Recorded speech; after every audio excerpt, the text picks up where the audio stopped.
Es un privilegio siempre cuando pues a uno lo invitan, ¿no? A algún sitio a poder compartir, ¿no? Lo que Dios me da.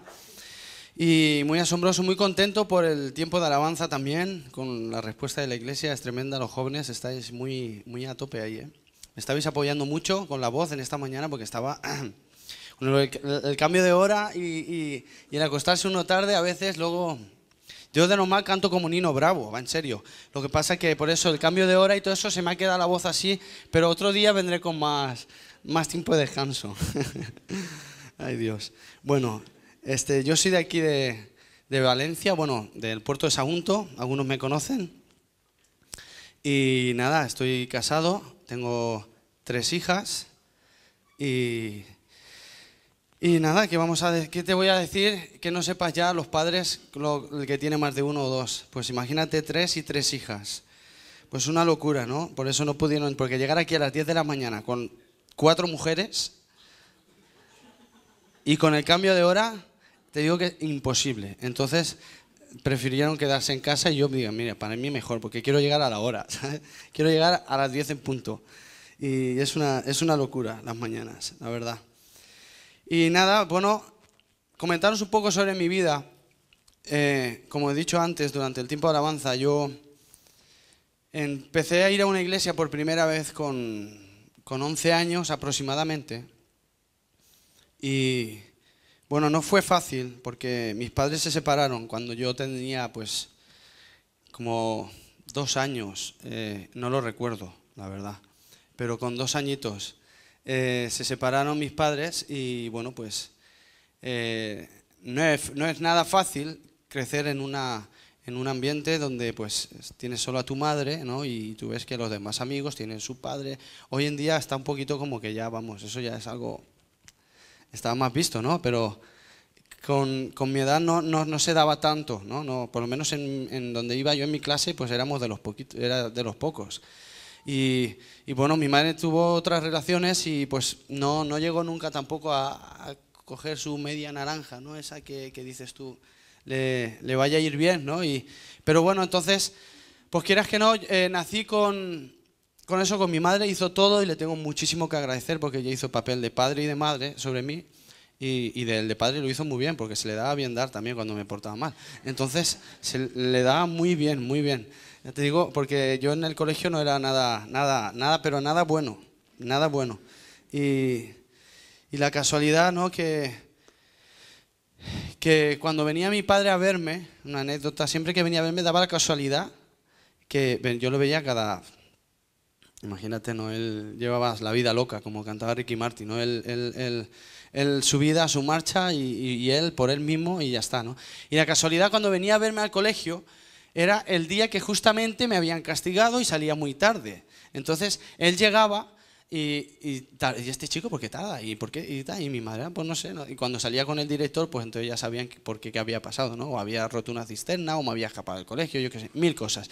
Entonces llegaba y bueno, pues ahí tenía a mi padre que digo yo, hombre, ¿cuánto tiempo? Digo, 1 año y pico sin verlo. Y justamente cuando llegaba encima se me giraba y me decía, te tienes que portar mal y no sé qué, y tiraba a darme así. Yo pensaba, digo, pero este tío, digo, vamos a ver, digo, has pasado 1 año y pico que te vi desde la última vez y ahora que vienes, encima me tienes que estar pegando aquí la bronca y castigo. Y digo, pero, pues imaginaros, encima cada vez que veía a mi padre eran para cosas así, ¿no? O cuando venía allí bueno, cuando venía a discutir con mi madre y cosas así. Bueno, un ambiente bastante complicado.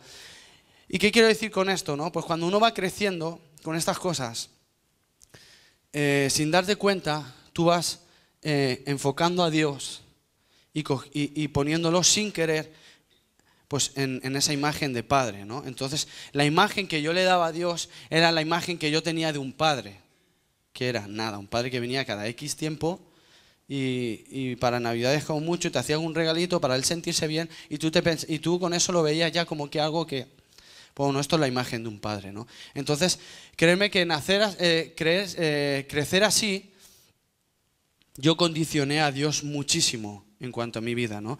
Yo pasé por la juventud con muchos problemas y estaba en la iglesia desde los 11 años. Y lo que decía antes, ¿no? Todo reglas y yo pensaba, pues bueno, para agradar a Dios tienes que hacer esto, no puedes hacer esto, no te puedes ir a las discotecas con tus amigos, en el colegio, no puedes fumar, no puedes hacer esto, no puedes ver aquello. Y todo era pues sentirme mal, y todo era condenación, y todo era pues vivir una vida religiosa, ¿no? Y bajo la condenación y bajo la imagen de un padre que yo no tenía a Dios como padre, sino yo cuando pensaba en Dios, yo pensaba en un Dios, pues en un Dios que pues con una vara en la mano y que cuando te portabas mal, pues te daba. Y intentar agradar a Dios, eso para mí era dificilísimo. Yo crecí como adolescente intentando agradar a Dios y créanme, eran poquísimas veces el día que yo me pensaba que estaba agradando a Dios. Por mi comportamiento. Porque todo se basaba en mirarme a mí, en cómo yo me comportaba, en cómo yo pensaba que yo debía de caminar y cómo debía yo de hacer las cosas, ¿no? Entonces, viví con mucha ansiedad, muchísima ansiedad. Por eso pues en el colegio no llegué tampoco a terminar los estudios como tocaba, porque no era disciplinado, no me metía y no terminaba bien la tarea en casa. Pasé al instituto, me tuve que ir a hacer un FP1, formación profesional, nivel el básico, el 1 de administrativo, porque me tenía que sacar el graduado, porque en el colegio no me lo pude sacar, y era suspender y suspender, vamos, era un desastre. La verdad era un desastre. Y todo era por eso, ya te digo, porque me afectó mucho en cuanto a mi rutina, ¿no? y en establecerme yo una rutina estable y ser constante en las cosas. Y yo recuerdo de pasar por épocas muy fuertes en cuanto a la ansiedad, ¿no? Yo estaba estudiando en el instituto con 19, 20 años y yo pensaba que tenía que... Bueno, con 19, 18 años y tenía que... Cuando estaba haciendo... Tú fíjate hasta qué grado de ansiedad yo pasaba y de temor yo tenía en mi vida, que cuando yo estaba haciendo los deberes y yo terminaba de hacer los deberes, como hubiera algo que dije, bueno, esto no lo he hecho tan bien, bueno, no pasa nada. O sea, yo sentía que para agradar a Dios tenía que ser perfecto en todo. En todo. En mi conducta, cuando estaba haciendo hasta los deberes, en mi comportamiento. Yo me metía al cuarto a buscar a Dios y muchas veces lo hacía como un deber que lo tenía que hacer por sentirme bien, no por una comunión de padre e hijo donde uno disfruta, como yo lo puedo hacer ahora. No, era un cumplimiento que yo decía, bueno, yo salí del instituto, yo llegaba a casa y yo decía, vale, antes de ponerme a hacer los deberes tengo que ponerme a buscar a Dios. Y tengo que pasar que menos que una hora. Entonces yo me ponía mi cassette, mis canciones de Marcos Witt en aquella época, pues, del CD de Poderoso, Alabalde, no sé cuántos hemos disfrutado con esa música, pero muchísimo, ¿no? Y en esa época, pues yo me ponía mis canciones y yo cuando hacía ya la hora, yo miraba, bueno, ya aún no queda la hora. Uf, y ahí como intentando, bueno, una canción, vale, otra. Ahora voy a leer un poquito, ahora no sé qué. Y era todo, créeme que era todo... Por eso yo nunca podía hablar a mis compañeros de trabajo ni a mis familiares, nunca podía hablar de Dios de una manera libre y de algo que verdaderamente trayera convicción a sus vidas. ¿Por qué? Porque yo estaba viviendo bajo una religiosidad. Entonces, cuando tú vives religiosidad, tú no puedes compartir a un Dios vivo. Tú puedes compartir un horario, tú puedes compartir una rutina, tú puedes compartir y decir, vente el domingo a la iglesia. Y yo estaba ya ahí como líder de alabanza en la iglesia. Yo con 15 años empecé. Se fue la chica que estaba llevando la alabanza y de repente, como estaba aprendiendo a tocar 4 notas, me dijo, no, pues tú, a tocar. Y yo dije, pero yo digo, sí, tú a tocar. Y digo, bueno, pues nada. Entonces, con 15 años yo empecé ahí a dirigir la alabanza allá en la iglesia bajo esta presión. Bajo la presión de que yo miraba a Dios y yo sentía como que Dios no me amaba lo suficiente, como que no llegaba a agradar a Dios lo suficiente. Y yo no sé si alguien ha vivido alguna situación así parecida hasta que has conocido a Dios, pero es muy difícil. Es muy difícil intentar agradar a Dios. Muy difícil.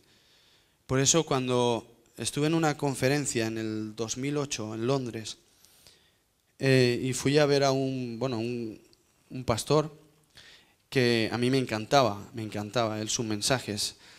Y en esa conferencia yo empecé a escuchar hablar del de la gracia de Dios, el amor y la gracia de Dios, ¿no? Sobre como Dios envía gracia, ¿no? A través de su Hijo. Dice que la palabra de Dios que por medio de Moisés fue dada la ley, pero por medio de Jesús vino la verdad y la gracia. O sea, eso quiere decir que la gracia no es un tema, no es una doctrina, la gracia es Jesús mismo. O sea, la gracia es el amor de Dios en este mundo cuando Él vino. La gracia es que te da lo que tú no mereces. Eso es la gracia de Dios, amén. Entonces, yo empecé a escuchar ese mensaje y Él empezó a hablar del amor de Dios y de la gracia de Dios y de Jesús siendo el centro en tu vida. Y yo estaba ahí delante de 5 o 6 mil personas, sentado en la silla, y empecé a llorar. Empecé a llorar y empecé a llorar y empecé a llorar, y yo diría, ¿pero qué me está pasando? O sea, yo había llorado muchas veces en una reunión anteriormente por una buena predicación o por cuando te vienen y te dan una palabra y Dios te dice que te ama y no sé qué, y eso pues a uno lo emociona y lo empieza a llorar. Pero yo sabía que algo más que un simple sentimiento de llorar, algo estaba pasando en mi corazón. O sea, ahí va a haber un antes y un después en mi vida. Y yo empecé a llorar y a llorar y a llorar, y yo no podía parar. Era algo que yo decía, y para eso yo he sido muy cortado también, ¿no? Yo sí estaba ya agachándome y tapando un poco y diciendo, digo, ¿qué dirán de este, no? ¿Y de qué le pasa a este? Pues créeme que desde entonces yo empecé a ver a Dios de una manera muy diferente, muy diferente. Yo empecé a buscar a Dios y a sentirme tan bien cuando buscaba a Dios. Y a sentirme tan bien el día que hacía las cosas bien y a sentirme tan bien el día que no hacía tan bien. Y yo ahora que soy padre, yo veo a mis hijas y yo ahora lo entiendo perfectamente lo que viví. Yo veo a mi hija y cuando son muy desobedientes. La pequeña no lo pueden imaginar, tiene 3 años y es impresionante, pero es impresionante. Ahí saca uno la paciencia pero bien, la pule y la aprende y la pone en obra, pero impresionante.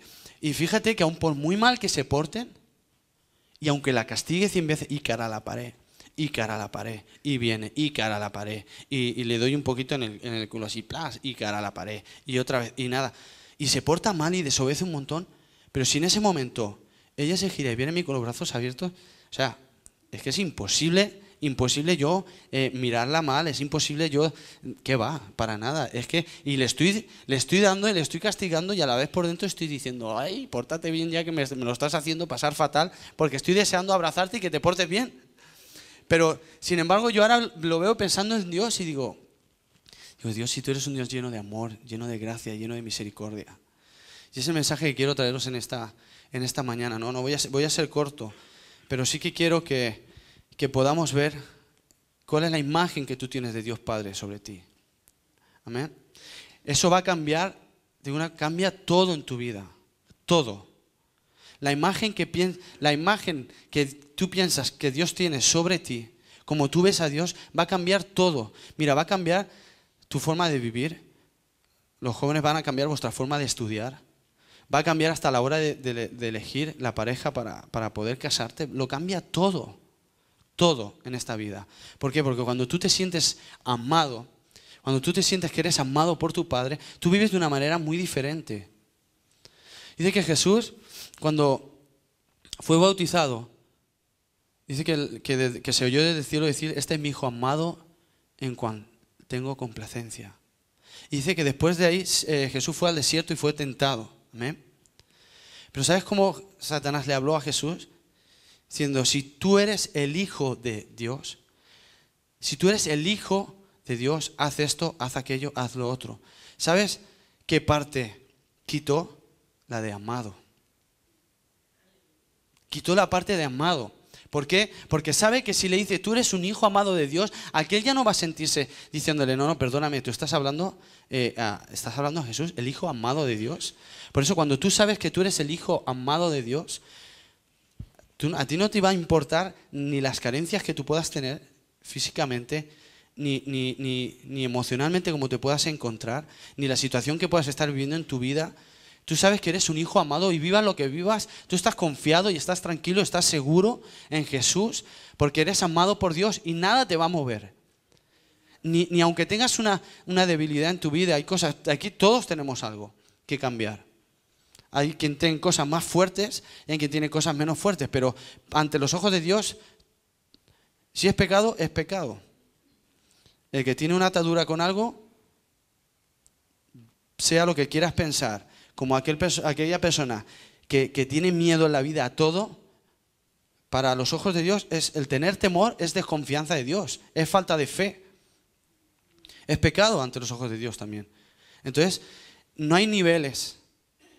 Sí hay consecuencias, pero no hay niveles ante los ojos de Dios de pecado. Entonces, cualquier área que tú puedas tener en tu vida, cuando tú conoces el amor de Dios tan fuerte en tu vida, tú dejas yo dejé en mi vida un montón de temores y la ansiedad y muchas cosas cuando mis ojos fueron abiertos al amor de Dios. Pude dejar todo atrás y ataduras. Yo tenía ataduras muy fuertes del temor, de la ansiedad sobre todo. Yo cuando fui padre por primera vez de mi hija mayor, tiene 13 años ahora, Nahara, no podéis imaginar, yo estaba contento y yo pensaba que lo iba a hacer bien y que pensaba en mí, que estaba seguro de mí mismo. Pero el día que nació, ese mismo día en el hospital, cuando yo ya la vi, a mí me vino encima un terror impresionante, una responsabilidad, un temor, un decir, ¿lo vas a saber hacer bien? ¿Vas a saber dar la imagen de padre, la cual tú no tuviste? ¿Vas a saber comportarte como un padre y poder guardarla y proveer todo lo que necesita como padre esa niña? Yo estuve 2 o 3 días fatal. Estaba contento, estaba alegre, la veía, para mí era la niña más hermosa de todo el mundo, pero sin embargo me vino un peso sobre encima de temor. Y te digo una cosa, aún no había tenido ese encuentro, te dije, fue en el 2008 cuando yo tuve ese encuentro con Dios, en el 2005 fue cuando nació mi hija, la mayor. Yo estaba ahí, a partir de las otras lo disfruté muchísimo. Es más, quise entrar en el parto y hasta la última fue la única que pude entrar. Las otras 2 primeras no pude entrar. La primera, por eso mismo, estuve con ella hasta el último momento en la sala de dilatación, hasta el último momento. Y me enfermé. Era todo, o sea, era algo espiritual, pero a la vez algo físico. Me enfermé, me fui a urgencias a la fe con 39 de fiebre. A mí me estaban pinchando una vacuna y al mismo tiempo mi suegro, ya nació tu hija. Digo, vaya hombre. Yo ahí vacunándome y en ese momento ahí con fiebre, sudando, con frío, no sé qué, nada, que ya nació tu hija. Digo, jolín, digo, ¿no se ha podido esperar un poquito más? Digo, que estaba yo ahí. Pero sin embargo, cuando ya fue allí, fue cuando la vi, fue cuando me vino todo eso y decía, y con fiebre, nada, la vi, me tuve que poner la mascarilla porque estaba con mucha fiebre, la saludé tal, y estuvimos 2 días sin dormir en el hospital. Entonces me fui a casa a descansar, pero yo estando en cama, dándole vueltas a la cabeza, digo, Dios, ayúdame, yo quiero hacerlo bien, yo quiero ser correcto, yo quiero... Entonces siempre en mi mente estaba eso, ¿no? El evaluarme a mí mismo. Amén. Lucas 15, dirá, ¿este no va a abrir la Biblia en ningún momento?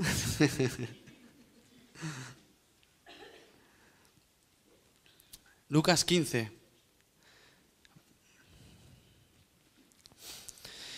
En estas 3 historias donde nos habla Jesús sobre la parábola de la oveja perdida, la moneda perdida y la parábola del hijo perdido,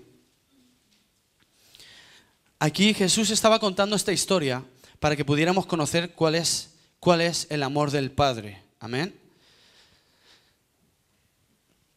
Si vemos no lo voy a leer, pero en Mateo 11:27 dice que Jesús nos vino a revelar el corazón del Padre. Sí, Jesús es tu Salvador, Jesús es tu protector, Jesús es tu rescatador, Él es quien te redime, pero en Mateo 11:27 Jesús dice que vino a revelar el corazón del Padre. Él vino a revelar el corazón del Padre como Padre. O sea, ¿cuál es el propósito de Jesús aquí en la tierra? El propósito es mostrarte al Padre.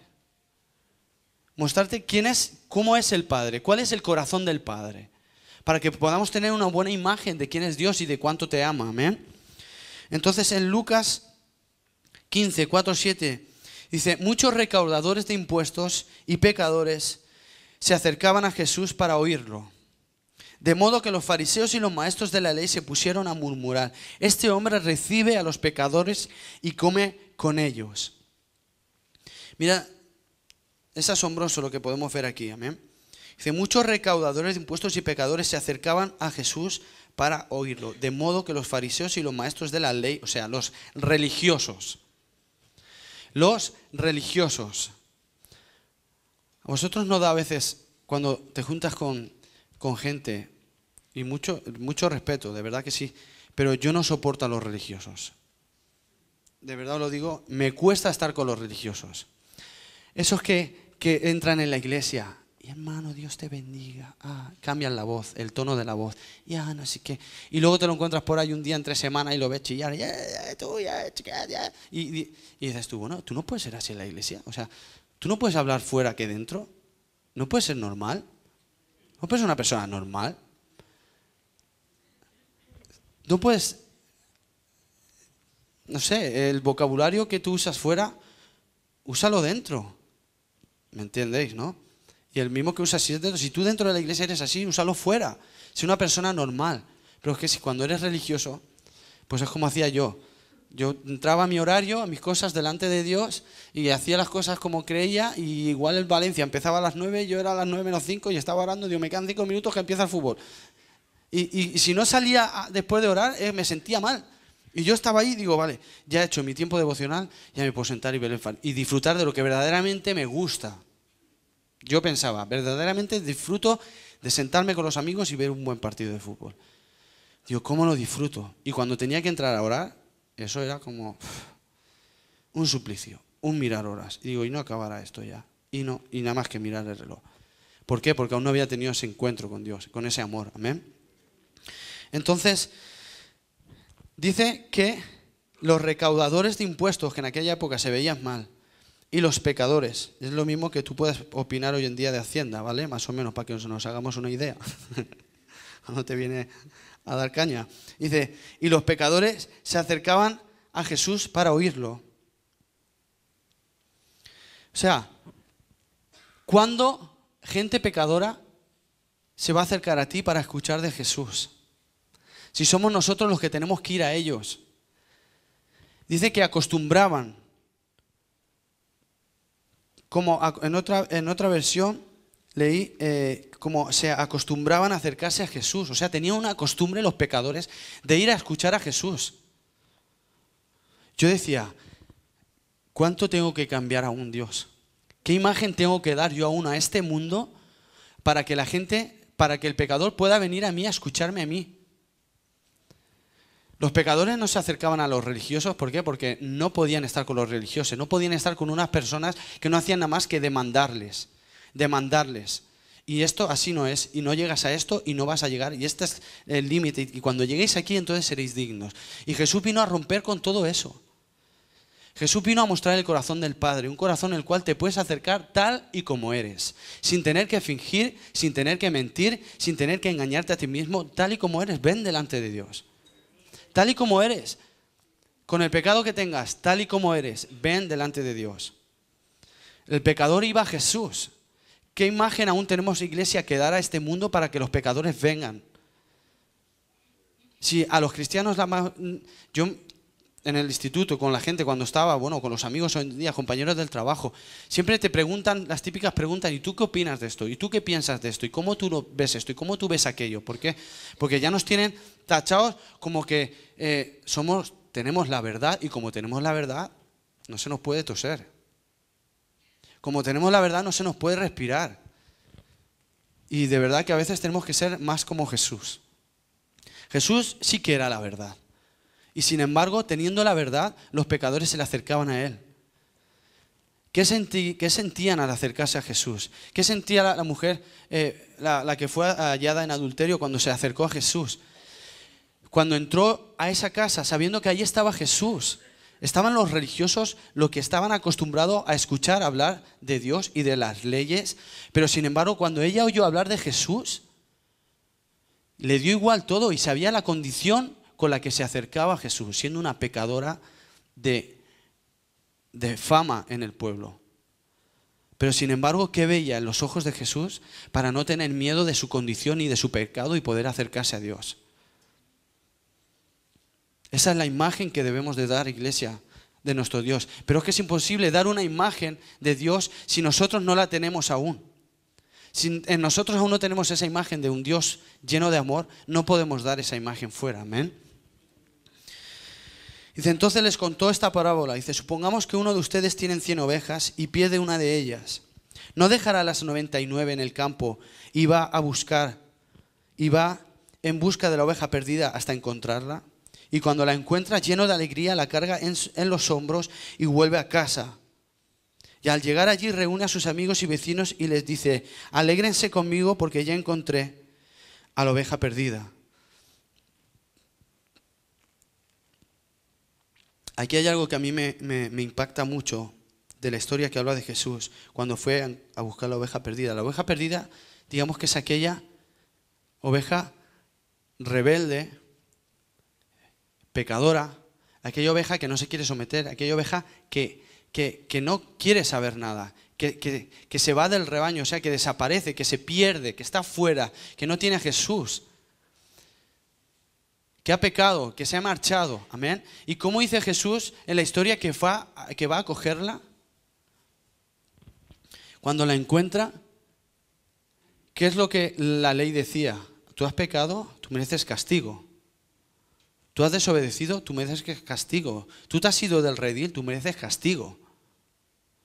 Pero sin embargo, ¿qué contó Jesús? Dice que la cogió, no dijo nada, la cogió y se la cargó sobre sus hombros y la llevó al redil. Si hablamos de arrepentimiento,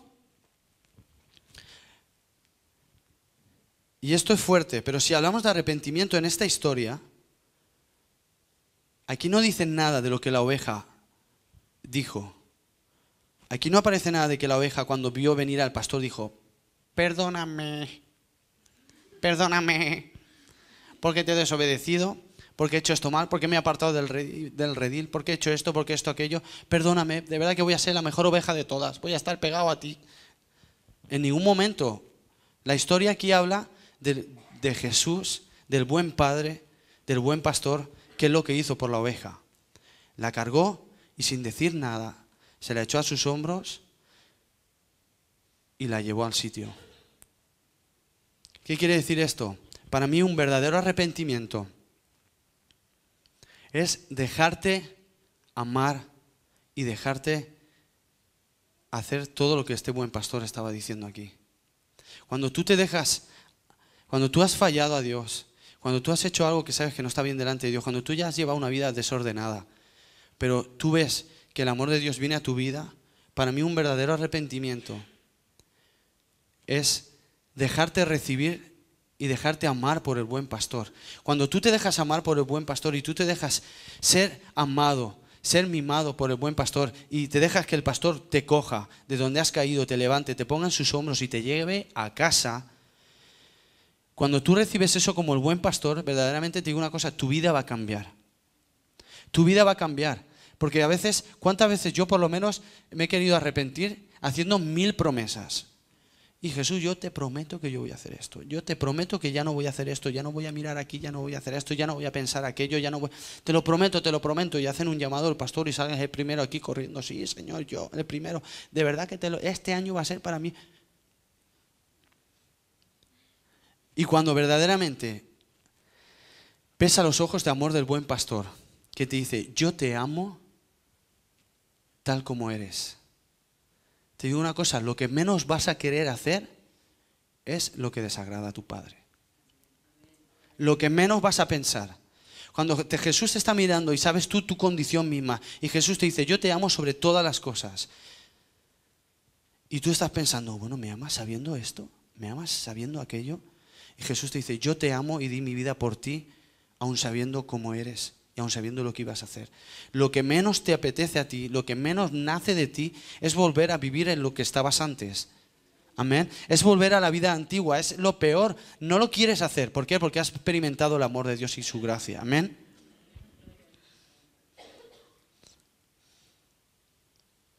Y si nos vamos ya directos al versículo 11.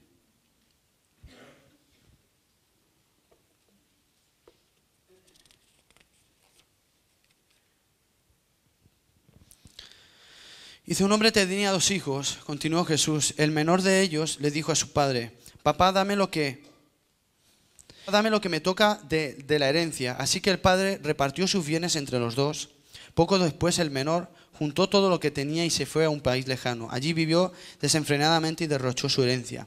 Dice, cuando ya lo había gastado todo, sobrevino una gran escasez en la región y él comenzó a pasar necesidad. Así que consiguió en pleno con un ciudadano de aquel país, que lo mandó a sus campos a cuidar cerdos. Dice, también tenía que hubiera querido llenarse tanta hambre tenía que hubiera querido llenarse el estómago con la comida que daban a los cerdos, pero aún así nadie le daba nada. Por fin recapacitó y se dijo a sí mismo, ¿cuántos jornaleros de mi padre tienen comida de sobra y yo aquí me muero de hambre? Dice, tengo que volver a mi padre y decirle, papá, he pecado contra el cielo y contra ti, ya no merezco que se me llame tu hijo, trátame como si fuera uno de tus jornaleros. Así que él emprendió el viaje y se fue. Él emprendió el viaje y se fue a su padre. Todavía estaba lejos cuando su padre lo vio y se compadeció de él. Mira esta historia. Mira lo que Jesús está hablando aquí acerca de cuál es la imagen de su padre. Dice que estando lejos lo vio y se compadeció ya de él. O sea, en pocas palabras, su padre ya lo había perdonado en el corazón. Y aquel aún no había abierto su boca. El hijo estaba pensando, diciendo, bueno, yo cuando vea a mi padre le voy a decir esto. Pero dice que cuando llegó, aún no se había acercado y su padre ya se conmovió, ya tuvo misericordia de él. Amén. Todavía estaba lejos cuando su padre lo vio, se compadeció de él, salió corriendo a su encuentro, lo abrazó y lo besó. El joven dijo, papá, he pecado contra el cielo, contra ti, ya no merezco que se me llame tu hijo. Pero el padre ordenó a sus siervos pronto. O sea, el hijo le estaba diciendo, papá, mira, he pecado contra ti, esto, aquello. Pero el padre dice que al momento estaba pronto. O sea, el hijo estaba hablando, reconociendo lo que él había hecho mal, pero el padre yo creo que no estaba prestando ni atención a sus palabras. Él ya estaba girándose y diciendo a sus siervos, traerme el mejor becerro, traerme las vestiduras, traerme el anillo, traerme la chancla, vestir a este hijo. Dice que estaba muerto y está vivo, estaba perdido y ha sido hallado. O sea, en pocas palabras, el amor del padre, cuando tú vienes a él ya no está mirando, él no mira el pecado en ti. ¿Por qué? Porque su hijo Jesús ya cubrió ese pecado por ti. Él lo que mira de ti es tu condición cuando tú vienes ante Él con la necesidad de decir, te necesito. Eso es lo único que Dios pide de ti y de mí, que reconozcamos que necesitamos a Dios Padre, que necesitamos a un Salvador, que no podemos vivir sin un Salvador, porque vas a seguir viviendo toda tu vida igual, con temor, con ansiedad, con pecado que va a dominar tu vida, va a destruir tu vida, la de tu familia. Pero cuando tú vienes ante Dios y reconoces, simplemente el reconocer que tú lo necesitas a Él, ya es suficiente. Amén. Dice que mientras tanto el hijo mayor estaba en el campo y cuando le escuchó lo que pasó a su hermano, este se enfadó, indignado. Dice, hombre, yo he estado aquí toda la vida, yo me he portado bien, lo religioso, lo que hablábamos antes, ¿no? Yo he estado toda la vida en la iglesia, o sea, yo me he portado bien, yo he hecho lo que tenía que hacer. Yo he cumplido con esto, con mis horarios, con mis cosas, con los mandamientos, he intentado cumplirlos, he intentado hacer esto, obedecer en lo que he podido. Pero padre, y su padre se quedaba mirando diciendo, bueno, tú todo lo que ha habido aquí lo has tenido siempre, pero no lo has disfrutado. ¿Por qué? Porque la imagen que tenías de mí era la misma imagen que tenía tu hermano cuando se fue. Una imagen de no saber cuál era su identidad como hijo, de no saber que con su padre tenía todo el amor y todo lo que tenía. Amén. Si creemos mal como hijos, si tú crees mal sobre ti mismo como hijo, nunca vas a disfrutar del amor del Padre. Amén. Yo ya con esto estoy terminando y lo que te quiero dejar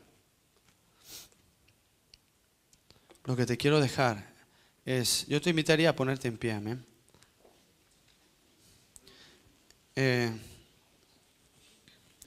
Es que veamos esta historia del hijo pródigo, amén, desde la imagen del padre, amén, para que tú puedas tener una buena imagen de cuál es tu padre. Dice que cuando lo vio de lejos ya fue compadecido. O sea, Dios te ve ahora mismo y Él ya está compadecido de ti. Él ya está deseando de decir, ven a mí que te voy a dar todo el amor que nunca has recibido. Te voy a dar toda la seguridad que nunca has tenido. Te voy a dar todo el perdón que crees que no mereces. Pero lo vas a recibir no por lo que tú hagas, sino por lo que Jesús hizo en la cruz. Amén. Señor, yo te doy gracias, Dios, por esta mañana, Jesús. Gracias, Dios, por cuán importante es saber que tú eres nuestro gran Padre que nos ama, Señor. Y aquí estamos como hijos tuyos, Señor Dios, para que tú puedas abrir aún más el entendimiento, Señor, de nuestro corazón, para poder ver de ti la imagen correcta, Señor. No es la imagen que tenía el hijo pródigo cuando se fue, sino la imagen que vio cuando regresó, Dios. Esa imagen cuando se acercó a su padre, pensando que su padre ya no lo iba a recibir, que lo iba a tratar como a uno de sus siervos. Pero sin embargo del padre salió diciendo: no, tú eres mi hijo. Tú sigues siendo mi hijo aun cuando estabas en el fango. Tú sigues siendo mi hijo aun cuando te estabas ganando el dinero con las prostitutas. Tú sigues siendo mi hijo. Eso no lo ha cambiado. Pero sin embargo, el que te hayas acercado a mí sí que va a cambiar tu corazón. Señor, gracias por cada uno de los que estamos aquí, Jesús. Señor, que puedan entender, que podamos seguir entendiendo tu gran corazón hacia nosotros, Señor, para que podamos vivir una vida plena, una vida en abundancia, una vida llena de paz, de amor, y no por lo que nosotros hagamos, sino por poner nuestros ojos en Jesús, Señor, el autor y consumador de la fe. Por poner nuestros ojos puestos en Jesús, el autor y consumador de la fe. Así es, Señor. Así ponemos en esta mañana nuestros ojos en ti, en tu sacrificio, en lo que tú hiciste, Jesús, para que podamos tener una buena imagen de ti. Te damos gracias, Señor. Amén. Amén, iglesia. Pues que puedas irte de aquí con esa idea. Amén. Tienes un Padre que te ama sobre todas las cosas. Amén. Y como buen hijo, tu fe está puesta en Jesús, no en lo que tú hagas. Amén, iglesia. Aleluya.